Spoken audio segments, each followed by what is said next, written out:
சென்னை வடபழனி திருநகர் பகுதி பேருந்து நிறுத்தம் அருகே கழிவுநீர் பெருக்கெடுத்து ஓடுவதால் சுகாதார சீர்கேடு ஏற்படுமோ என பொதுமக்கள் அச்சம் தெரிவித்துள்ளனர்.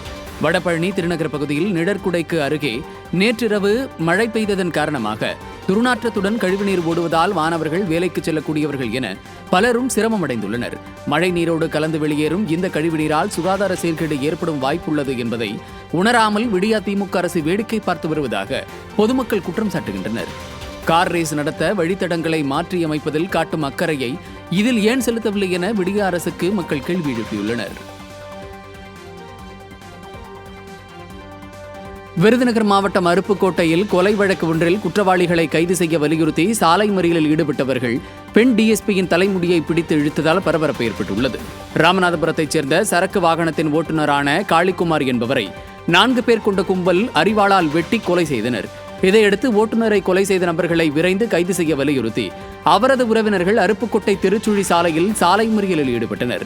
அப்போது போலீசார் அவர்களை தடுக்க முற்படும் போது டிஎஸ்பி காயத்ரியின் தலைமுடியை பிடித்து இழுத்து தாக்குதல் நடத்தப்பட்டது. ஒரு வழியாக போராட்டக்காரர்களிடமிருந்து போராடி பெண் டிஎஸ்பியை சக காவலர்கள் காப்பாற்றினர். விடிய ஆட்சியில் போலீசாருக்கே பாதுகாப்பு இல்லாத நிலை உள்ளதாக பொதுமக்கள் குற்றம் சாட்டியுள்ளனர்.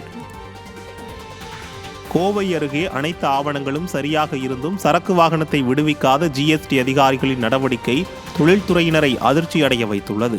கர்நாடகாவைச் சேர்ந்த இமாலயா என்டர்பிரைசஸ் என்ற நிறுவனம் கடந்த 29ஆம் தேதி சரக்கு வாகனம் ஒன்றில் சுமார் 7 டன் எடை கொண்ட அலுமினிய ஸ்கிராப்பை திருப்பூரில் உள்ள நிறுவனத்திற்கு அனுப்பி வைத்துள்ளது. கடந்த 30ஆம் தேதி கேரள மாநிலம் வாளையார் சோதனை சாவடியில் அந்த வாகனத்தை ஜிஎஸ்டி அதிகாரி பாலசுப்ரமணியம் தலைமையிலான அதிகாரிகள் சோதனையிட்டனர். அப்போது அனைத்து ஆவணங்களும் சரியாக இருந்தும் லைசென்ஸில் உரிமையாளரின் புகைப்படம் சரியாக இல்லை என்று கூறி வாகனத்தை மேற்கொண்டு செல்ல அனுமதிக்க முடியாது என ஜிஎஸ்டி அதிகாரிகள் கரார் காட்டியுள்ளனர்.